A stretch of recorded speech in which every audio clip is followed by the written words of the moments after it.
dynasties in the world. For more than a century, the lives of the Windsors have enthralled the nation, mesmerized the press, and inspired some of the most popular films and dramas of recent decades. But what's fact and what's fiction? There were rumours that not everything was right in the marriage. He was only on extremely loose terms with monogamy. That was the moment when the palace absolutely lost grip of the narrative. In this series, we delve deep into the archives to reveal controversial documents concealed for decades. This is a handwritten note saying, we're going to tap the King's phone. And meet royal insiders who witnessed history firsthand. She steps out and we realise this is a horror story. I'm about 4 feet from the princess. It was the first sign something was wrong. In this episode, we explore the complex relationship between the royal family and the press. The royals need the press, but the press need the royals. They sell newspapers. We love hearing about their sex lives, their money crises, the smashed relationships. We can't get enough of it. From the news blackouts of the 1950s. In those days, there was absolutely no question. He undid the back of the camera and handed over the film. To the feeding frenzy of the 80s and 90s. William and Harry think the press, particularly press photographers, killed their mother. The relationship of the royals and the press, it's another royal marriage, and it's a marriage which over the years has needed quite a lot of therapy.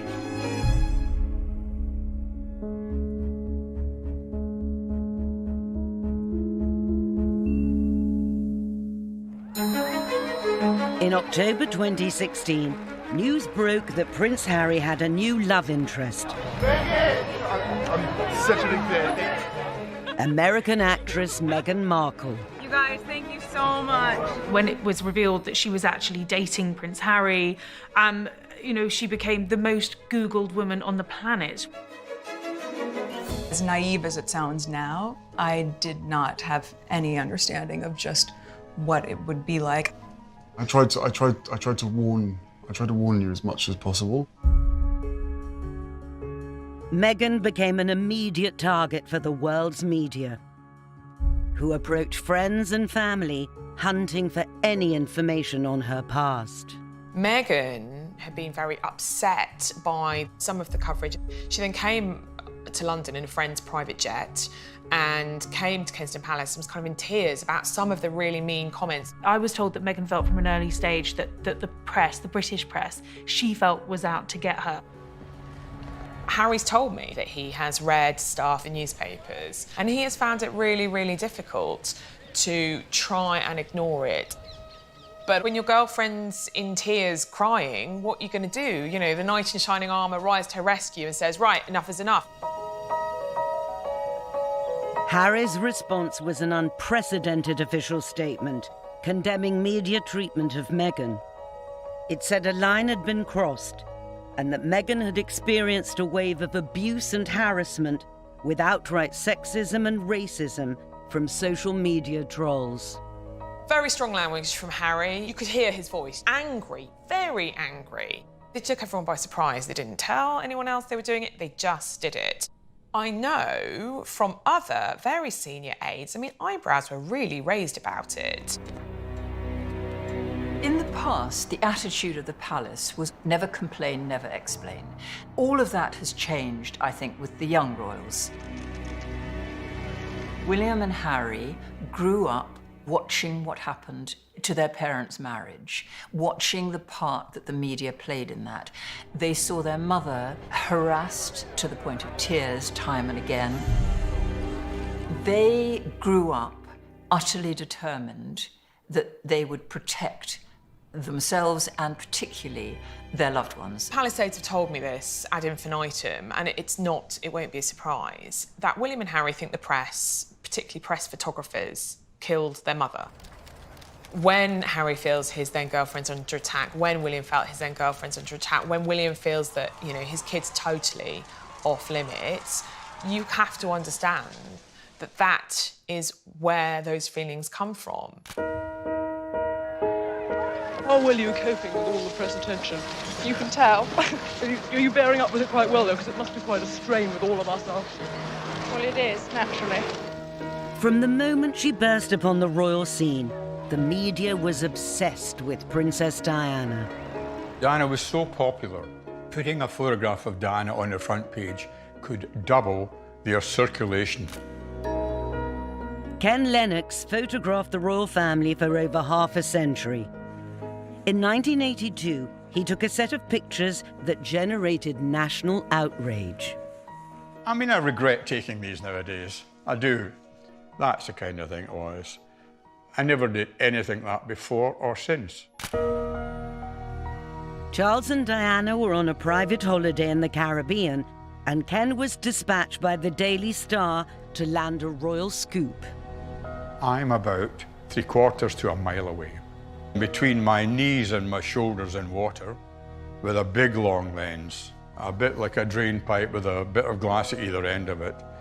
And to keep it steady, I tied it onto a tree at one end, and much to my surprise, Diana and Charles and Lord Romsey walked down the beach. Diana was in a bikini, and I took some photographs. Ken's pictures appeared on the front page of the Daily Star. What made them so sensational was not just the intrusion, but that Diana was photographed 4 months pregnant. I mean, today you'd think, what's the problem? She had her clothes on, who cares? But here was the woman who would one day be queen, we thought, with her pregnant tummy on display to the world. Really shocking at the time. But back in the Caribbean, Ken Lennox was oblivious to the impact his pictures were making. I phoned the office and said, I've got better stuff. I've got Diana and Charles kissing, just their heads bobbing in the water. Diana's throwing a towel over Charles's head and she's hugging him. Silence. I said, is there something wrong? He said, yes, your editor has just been fired because they've been published. I felt sick.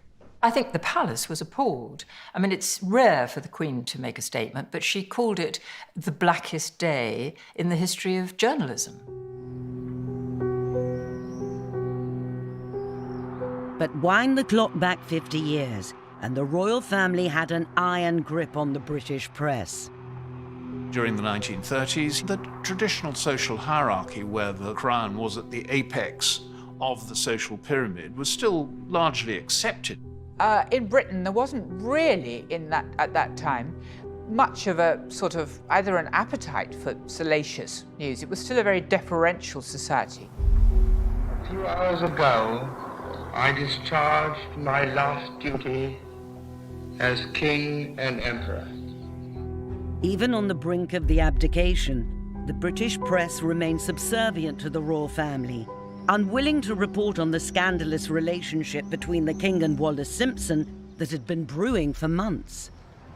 The abdication was a complete bolt from the blue for most of the British public. This fabulous photograph just sums up the sense of complete shock. The King, grave issues, the King and Mrs. Simpson. People had no idea about this. It does seem extraordinary today that something as big as this could stay secret for as long as it did, for months. In the summer of 1936, you had the King going on holiday on a cruise in the Mediterranean with his lover. It was all over the papers in America, it was all over papers around the world. The British public had no idea. The conspiracy of silence was orchestrated from the top. The King has gone along to his friend Lord Beaverbrook, who controlled the Daily Express group, and Beaverbrook has agreed that there should be a gentleman's agreement that the British press should not publish any scandal about the King and Mrs. Simpson, and the press honoured that. In the National Archives at Kew, royal biographer Robert Hardman has uncovered an astonishing document which reveals the extent of the establishment collusion to conceal the scandal. This is a telegram from a South African journalist back to his office with one of the great scoops, really, of the 20th century. King has abdicated, leaves England tomorrow's stop. Arrangement may possibly be altered, but that is agreement reached tonight. This is dated the 6th of December. It was only 3 days earlier that the British public had any inkling that their king was about to marry this divorced woman. As a journalist reading this, you can just feel his excitement at having this extraordinary scoop, sending this back to the office. He knows his editor's going to be going, ye gods, clear the front pages, this is dynamite. Except, of course, this story never reaches his editor. What's happened is a post office clerk has spotted this, has passed it to his superior. It's gone right up the chain to the very top of the post office. From there, it's gone to the Home Secretary, and they've decided we're not going to let this go through. We're going to stop this. This news must not get out. The journalist was then summoned for an official interrogation. Here, we have the Home Secretary's account of his meeting with the journalists, and really he sort of read the riot act. He says, there was no truth in the statement it contained, and if it had reached South Africa and had been telegraphed back here, the reactions might have been of a most serious character. Here is the government intervening to stop a journalist reporting that the king is abdicating, and then a few days later the king abdicates. This is very heavy-handed censorship. But that total control of the press couldn't last forever, and by the 1950s, royal embarrassments were becoming harder to conceal. Suddenly the door of this chalet flew open and out ran the Duke of Edinburgh, followed by a flying tennis racket, a pair of shoes and a rather angry queen.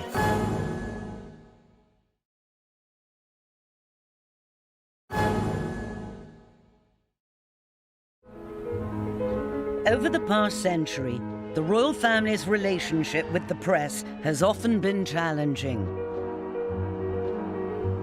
Every generation has to come to terms with an entirely new media climate. What the young royals put up with today would have been absolutely inconceivable to their father, let alone the Queen. At the start of the Queen's reign, the press could still be relied on to toe the royal line. While researching the Queen's 1954 tour of the Commonwealth, royal biographer Robert Hardman uncovered revealing evidence of the royal family's power over the press that was nearly lost to history. I tracked down a doctoral thesis on that tour, and in there was this extraordinary story. This was the longest royal tour in history. It had been going on for months. The Queen and Prince Philip were given this chalet in the Australian state of Victoria where they could spend the weekend, and they were supposed to, basically it was time out. It was a fairly idyllic hideaway, and they'd forgotten that they were due to be filmed by a Commonwealth broadcasting unit. Suddenly the door of this chalet flew open, so the cameraman thought, well, okay, we're starting, turned on the camera, started filming, at which point out ran the Duke of Edinburgh, followed by a flying tennis racket, a pair of shoes and a rather angry queen. There was a sort of deathly silence. What did we just see? The Queen's press secretary was there in no time. The cameraman knew before he'd even opened his mouth what the question was going to be, and in those days there was absolutely no question. He undid the back of the camera and handed over the film. I mean, these were just very different times. But 3 years later, one lone voice of dissent managed to break through the press code of silence. Lord Altrincham owned a magazine called the National and English Review, and he wrote an article which he published in which he criticised the Queen. This is 1957. And he said, the Queen is like a sort of prim schoolgirl. He said she had the debutante stamp, that she suffered from a woefully inadequate training. He criticised the courtiers for being stuffy and snobbish and tweedy, that was his word, tweedy. They were Tweedy. And he said that her speaking voice was a pain in the arse. I want to tell you all how happy I am to be amongst you and how much I look forward to my journey through Australia. If you do listen to early clips of broadcasts of the Queen at this time, she does sound a little bit like a schoolgirl. It's all very sort of rehearsed. This article got picked up everywhere. And the reaction was absolutely that the author was a cad. His criticism of the Queen hit home because she was still in her honeymoon and nobody had really criticised her then. Lord Altrincham even defended his views on national television, where he was grilled by legendary news anchor Robin Day. I mean, to judge from your article, you expect the Queen to have qualities of a wit. You would like her to be a better orator. You would like her to be a TV personality, in addition to being a diligent, dutiful, and devoted monarch and a mother. What I'm suggesting is that in her public speeches and appearances, spontaneity should be the keynote. All I would like to see is the Queen's own character coming through. And I know that if her character is allowed to come through, the effect will be terrific. But Lord Altrincham's appeal fell on deaf ears. Lord Altrincham became a sort of figure of hate, and he had awful sort of anonymous letters threatening him. I mean, you know, he was lucky not to be challenged to a duel. As he was leaving the television studios after his interview, Lord Altrincham was physically attacked. An ex-soldier slapped Lord Altrincham flat in the face.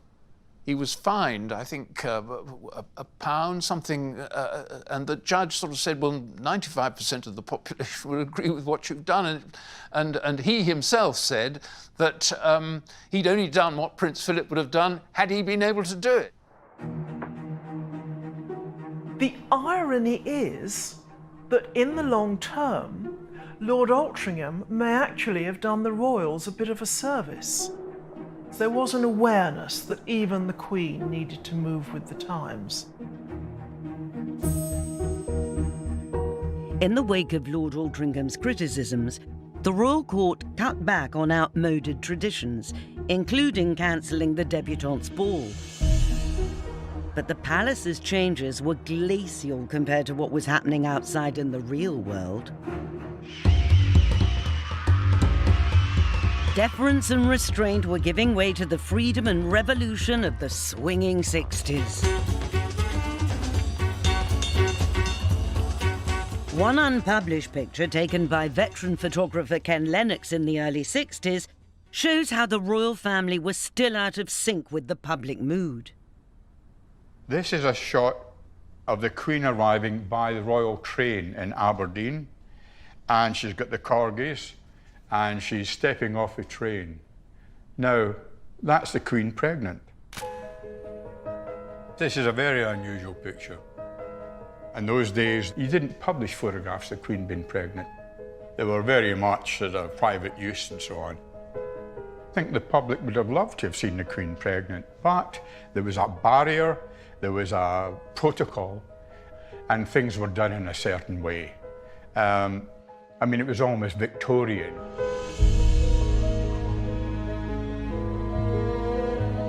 The royal family not had a great time during the 60s. They were being lampooned. They were increasingly seen as remote and aloof.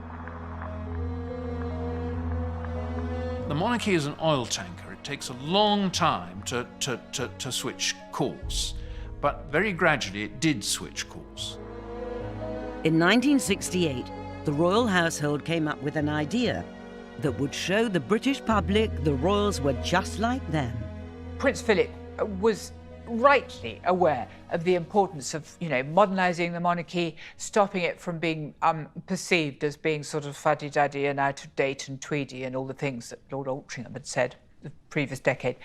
The obvious sort of new media of the time was television. The result was an intimate fly-on-the-wall documentary that caused a sensation when it was broadcast, but has remained under lock and key ever since. The idea was that people didn't quite appreciate what the Queen did, so this documentary was to show her at work in every aspect of her very dutiful life, and also at play, show her as a domestic woman.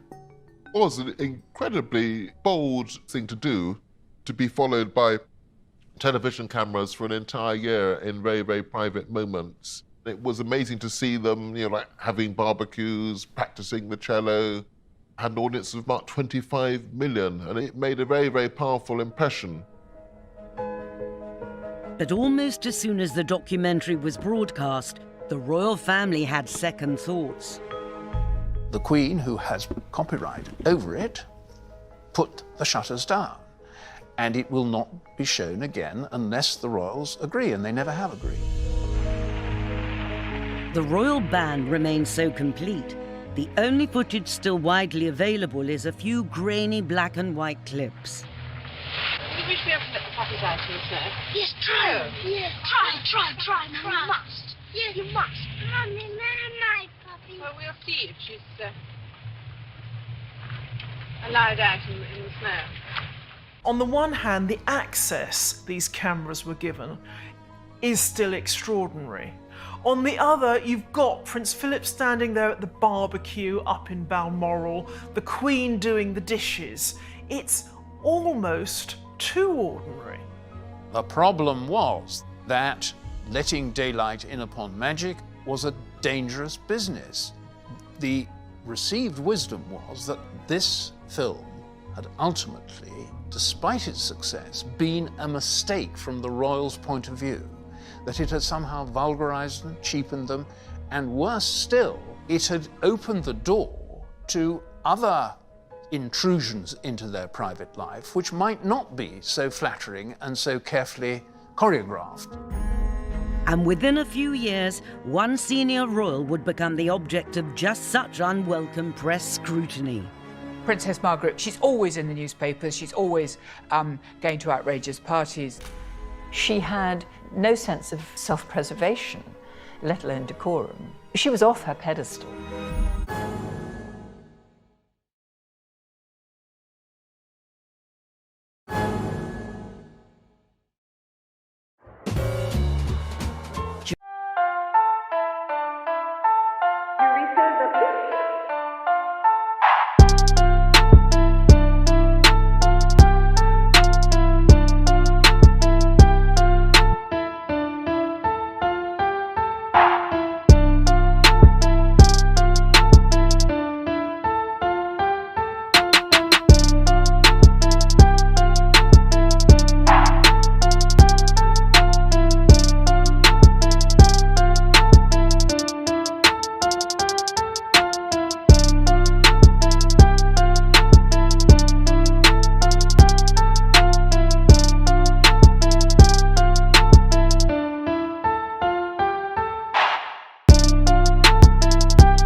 During the late 50s and 60s, one member of the royal family captured the attention of the British press like no other. Princess Margaret was a gift to the press. She loved to party, she loved to drink. She smoked and had a long cigarette holder. She was glamour personified, and yet she was royal. This was a very intoxicating combination. In May 1960, Princess Margaret married a man who embodied the spirit of the new decade. Anthony Armstrong-Jones. Princess Margaret first met Tony at my wedding. He was the photographer. Lady Glenconner was Princess Margaret's childhood friend, lady-in-waiting and lifelong confidant. He was the up-and-coming photographer, but he was just a photographer. He wasn't allowed to have lunch with us. I think he did have lunch on his own. My father called him Tony's Snapshot in a rather sort of rude way. But of course, when they became engaged, a lot of us were absolutely amazed, actually. Suddenly she thought, this is the life. And she'd always been very interested and keen on film stars and all that. Tony Armstrong-Jones really was a figure from the swinging 60s. He was in that scene, so he helped to usher Margaret into that world. As press fascination with them increased, Princess Margaret and her husband became international celebrities. Can Hollywood, with all its stars and glamour, be impressed? Absolutely. Just like any other town, and especially if it's royalty. After a party that had lasted till 3 in the morning, the Princess and Lord Snowdon were visiting one of Hollywood's dream factories. It was, if you like, a kind of typical society setup. They were both well off. They were treated with extraordinary deference, given unearned privileges, and inevitably under these circumstances, both of them behaved badly. Tony Armstrong-Jones was only on extremely loose terms with monogamy. He was one of these people who flitted from lady to lady. He was essentially a kind of playboy. Princess Margaret started having affairs with various people, and the gossip columnists started reporting them, which was, I think, probably the first time that this had happened. In 1968, a young Australian media mogul arrived to shake up the British newspaper establishment.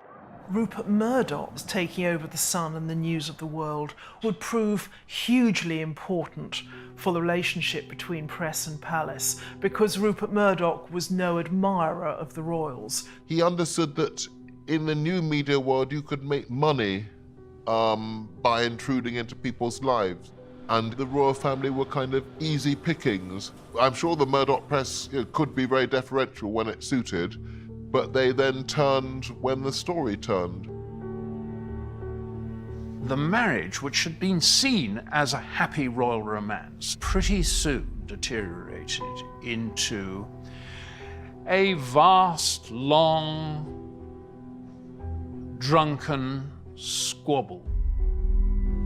As her marriage fell apart and press attention became more intrusive, Margaret took refuge on the Caribbean island of Mustique. Biggest mosquitoes you've ever seen. It wasn't called Mustique for nothing. And it was steaming hot out there. The island was owned by Lady Glenconner and her husband, Colin Tennant. We hadn't given them a wedding present. And Colin said to her, would you like something in a little box, or would you like a piece of land? Ooh, I think I'd like a piece of land, she said. But we also gave it to Tony too, because Tony always after that said we'd only given it to Princess Margaret, which is not true. And he called Mustique Mistake, which is rather how small. Life out there was a kind of permanent party in which infidelity and drunkenness and bad behaviour was the rule rather than the exception. In the early 1970s, one young man became a frequent house guest at Princess Margaret's island villa. Ready? Yes. That's right. Roddy Llewellyn was a rather good-looking, rather charming, rather hippie gardener. He became Princess Margaret's toy boy. He clearly had assets about which we can know little or nothing, but he appealed to her. Roddy Llewellyn was introduced to Princess Margaret by Lady Glenconner. I realised very quickly that they'd absolutely fallen for each other. And Roddy came and talked to me one day, and he said, I absolutely think Princess Margaret's the most wonderful person I've ever met, and she's so beautiful and all this sort of thing. So I said, well, don't tell me, Roddy, tell her. Perhaps I shouldn't have, but then I did. But he was so kind, and I think she had a very, very happy time with him. But the affair was not to stay secret for long. Even on the island of Mustique, Princess Margaret could not escape the press. In 1976 came the famous photograph. You know, bikini, cigarette, drink, having a wonderful time with a man who was not her husband, who was almost 2 decades younger, and perhaps it was those photographs that really tipped the Snowdon marriage into divorce.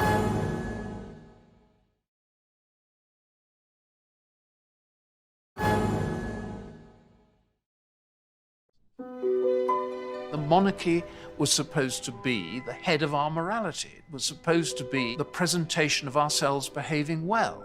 Well, in Princess Margaret's case, it was the presentation of ourselves behaving badly, and the press loved all that. She had no sense of self-preservation, let alone decorum. She was off her pedestal. But rather than outrage at press intrusion, the Mustique pictures provoked outrage at Princess Margaret's behaviour. The 70s were a hideously tough economic decade, and perhaps that's why there began to be more discussion, more hostile discussion, of the extended royal family and the amount it cost and the privileged lifestyle it seemed to be living. That time, she, along with others, were paid for by the civil list, and therefore the taxpayer was paying for her lifestyle. It was perhaps the beginning of people questioning what the monarchy was all about, and should it be financed by the public, and were they really any better than us? The greatest threat to the monarchy is not republicanism, it's not extremism, it's not even the media. The greatest threat is irrelevance. The minute you start to be irrelevant, you start to lose interest, and then it's a pretty short road from there to what's the point. But if the royal family in the 70s was in danger of being seen as remote, in 1980, a new star arrived to make it seem relevant all over again. Des, we thought it was going to be an announcement on his 32nd birthday.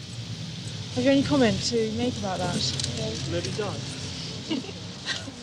During the 80s, there is a complete sort of revolution, really, in the relationship between the press and the royal family, and we have the cult of celebrity. And then at the centre of all this is Diana, who is amazingly, probably rather unexpectedly photogenic, and who becomes an absolutely central narrative of the 80s and 90s.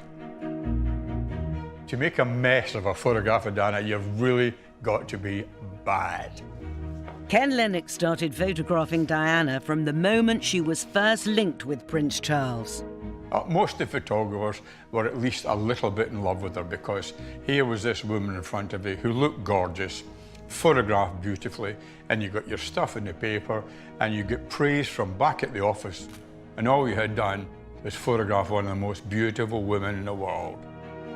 Until the 1980s, courtiers strictly limited press access to the royal family, but with the arrival of Diana, everything changed. Buckingham Palace couldn't get enough of this fabulous publicity, and suddenly they were very proactive, and they wanted to push Diana, and it went on like an avalanche. I'd heard that Diana had a new hairstyle. Next day, the palace phoned me up and said, Ken, the princess is doing a little thing for the Red Cross. Private visit, would you like to go along? Oh, yes, please. And I'm watching her, and she's so aware, and she realized after a few minutes I hadn't taken anything. And she looked at me and said, what? And I said, 1, 2, 3, so I could see the... And she did 1, 2, 3. Then burst out laughing. She was doing a photo call in front of 300 people at a Red Cross meeting.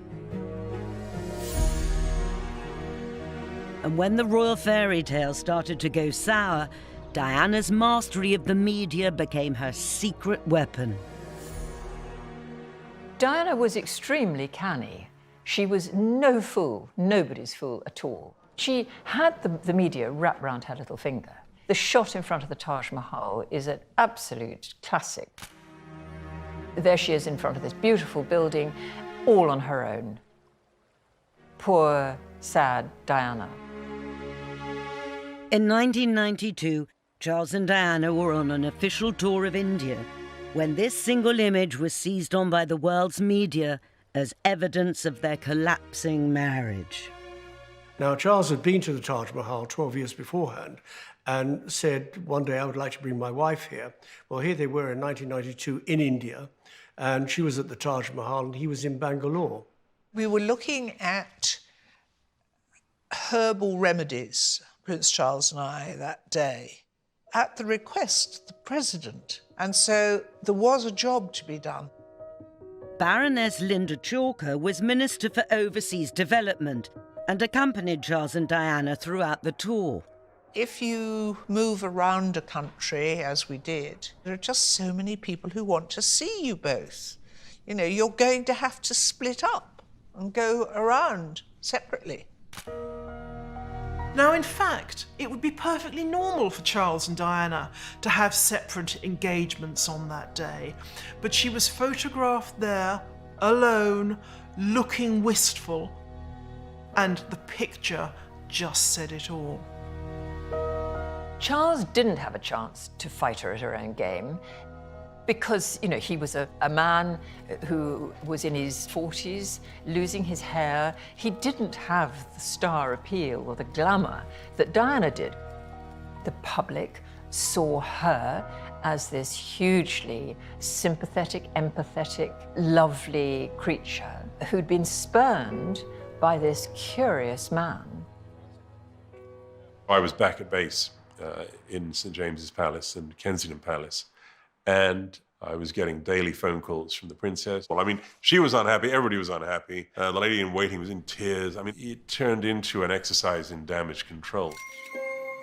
Patrick Jeffson was Princess Diana's private secretary at the time and managed the fallout from the photograph. That image of the princess sitting alone in front of the Taj Mahal was damaging in many ways, but I suppose from my perspective, it was also quite helpful because I knew that Diana was very unhappy in her marriage. I felt that she was being very unfairly treated. And I had sympathy with her in trying to get that message out to the outside world. The fact that she could sit down in front of the Taj Mahal and not say a word, and yet convey that message very clearly, I thought was a very powerful example of Diana's great ability to convey a message just with a photograph. But the media that Diana used so brilliantly would ultimately become her downfall. The use of the press is always a double-edged sword, and so Diana found. I got a phone call from a photographer. They said they'd pictures and they would send them to me, and I agreed to pay close to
On the 31st of August 1997, Diana, Princess of Wales, was killed in Paris, her car pursued by paparazzi photographers. The use of the press is always a double-edged sword, and so Diana found. There can't ever have been another royal, and probably never will be again, for whom the media play such a vital and vitally destructive part in their story. It would appear that every proprietor and editor of every publication that has paid for intrusive and exploitative photographs of her has blood on his hands today. Unbelievable. I just couldn't imagine Diana had been killed. Ken Lennox was the picture editor of the Sun newspaper on the night Diana died and was immediately offered photos of the crash. I got a phone call from a photographer in Paris who said there'd been a crash and that Dodi was hurt. Diana was okay because he had a picture of her talking to the doctor. So they said they had pictures and they would send them to me. They wanted a lot of money for them. The photographers all come together and decided that if they clubbed what they've got together, sold it exclusively, it was much more valuable than each of them going to different newspapers. So I went into Wapping. I looked at them and I agreed to pay close to £1 million. And I thought she would be as right as rain within a couple of days, and we had this fantastic exclusive. And very quickly, the announcement came through that the Princess of Wales had died.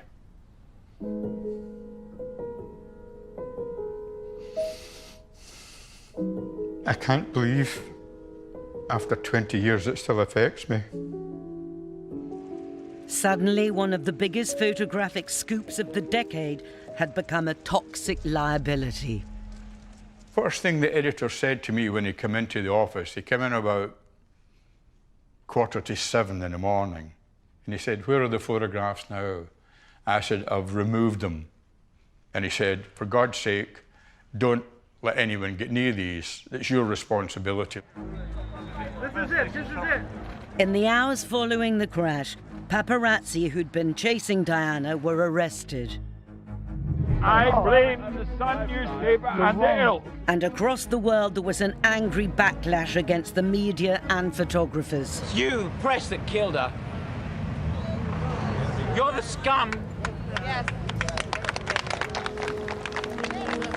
The pictures bought by Ken Lennox remain locked away to this day. They actually belong to the photographers who took them, but they do not want to know anything about it. I put them into a blind, which means my solicitor has given them to another solicitor who's not known to me, and he has made arrangements for them to be safeguarded. And the instructions are, if I die, hopefully the Royal Photographic Society will come along and safeguard them, because they're part of a history. And as a photographic history, you can't destroy them.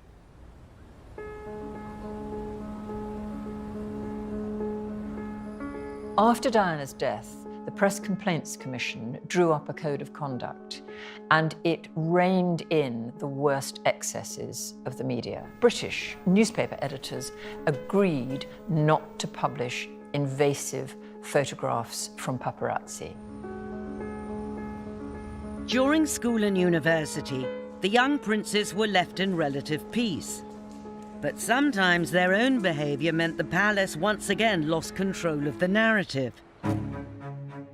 In his late teens and 20s, Prince Harry's hard partying made him a tabloid target. The evolution of Prince Harry has been quite extraordinary. It's really not so long ago that he was being photographed going to a party in Nazi uniform, brawls outside nightclubs, that game of strip poker. And yet now he's everyone's favourite royal. The key to Harry's public rehabilitation was a remarkable instance of media cooperation that enabled him to serve with the army in Afghanistan in secret. If you recall, every Christmas, the Queen and the royal family go to church at Sandringham, and there's always great coverage of who's there. Well, Prince Harry was not there that Christmas. But there was no speculation in the media, where's Prince Harry? Because they all knew. The mastermind behind the operation was General Lord Dannatt, then head of the British Army. We had to get round the problem of the media speculating, and speculating so accurately that we could not deploy him. So I thought, let's call together the main television, radio, newspapers, and see whether we can find a way to get him there. And we agreed that, look, if we tell you exactly what he'll be doing, where he'll be, when he's going, give you access to him with a pool of journalists, but you say nothing until he comes back, then we've achieved our aim, he's achieved his aim, and you've achieved your aim, you've got your story. Pretty much all the British media signed up to that. But just a few weeks before Prince Harry's tour of duty was due to end, his cover was blown by an Australian news outlet. Harry was absolutely boiling mad. He was pulled out of Afghanistan, and he absolutely hated that.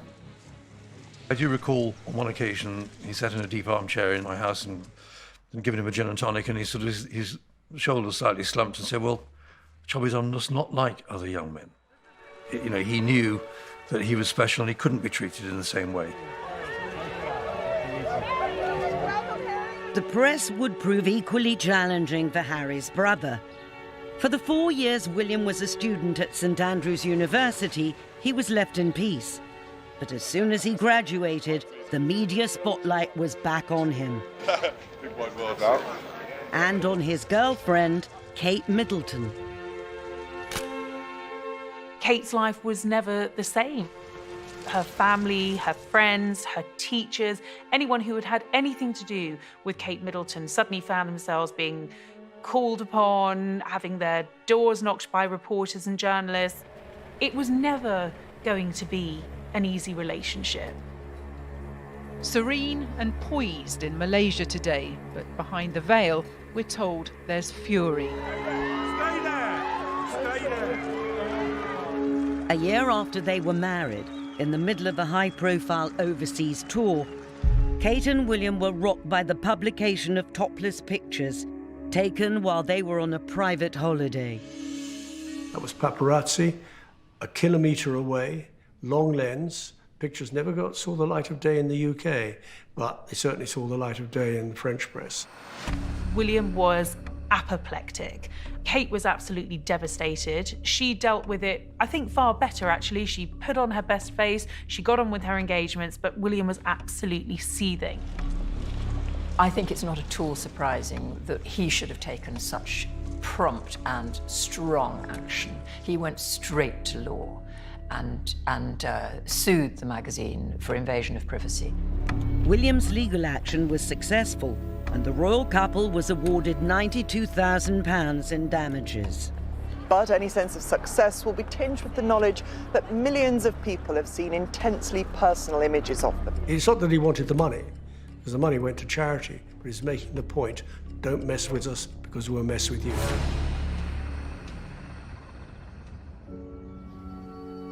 Over the past century, the Windsor dynasty has used the press and been used by it. It's a difficult, often fraught relationship, and one that the next generation will need to manage with care. William does the right thing. When babies are born, he stands there, turns his head to the cameras, puts his family on show. But he thinks it should stop there, and he's done everything to make sure it stops there. The younger royals will expect to be able to step onto the stage, perform their duties, and then step off it again. Whether the press have quite the same expectations is another question. The idea that we're only going to be interested in the good work they do, and of course it's good work, but not interested in everything else about them is unrealistic. You're going to be a public figure, Harry, William, for 50, 60 years. So don't worry about tomorrow's headlines. Play the long game. The Queen's old adage is, we have to be seen to be believed. It's always been a problem with the modern monarchy. How do you square quest for normality with being one of the most famous people on earth? Next time, we look at how the Queen has handled some of the greatest disasters of her reign. Anything that could go wrong did go wrong. The flames seemed to be 200 feet high. My brother and I, we actually heard the bomb go off.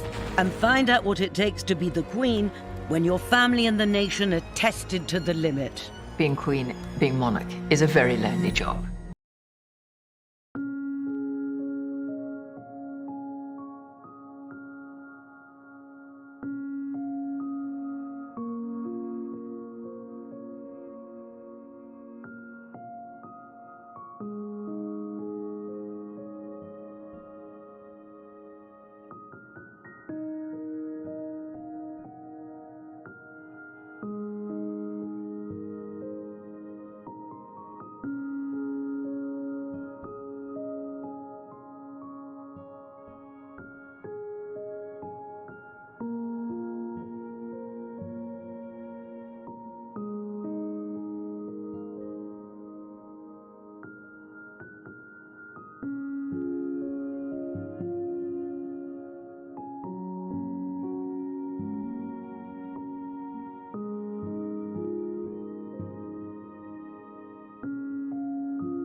Enough of it. From the news blackouts of the 1950s. In those days, there was absolutely no question. He undid the back of the camera and handed over the film. To the feeding frenzy of the 80s and 90s. William and Harry think the press, particularly press photographers, killed their mother. The relationship of the royals and the press, it's another royal marriage, and it's a marriage which over the years has needed quite a lot of therapy.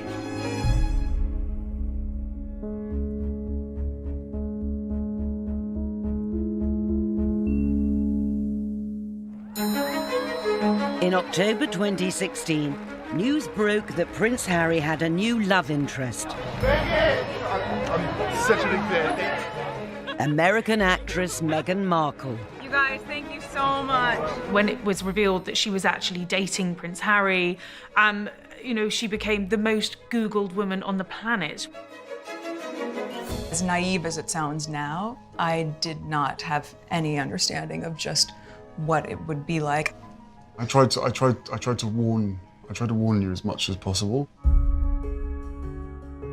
Meghan became an immediate target for the world's media, who approached friends and family,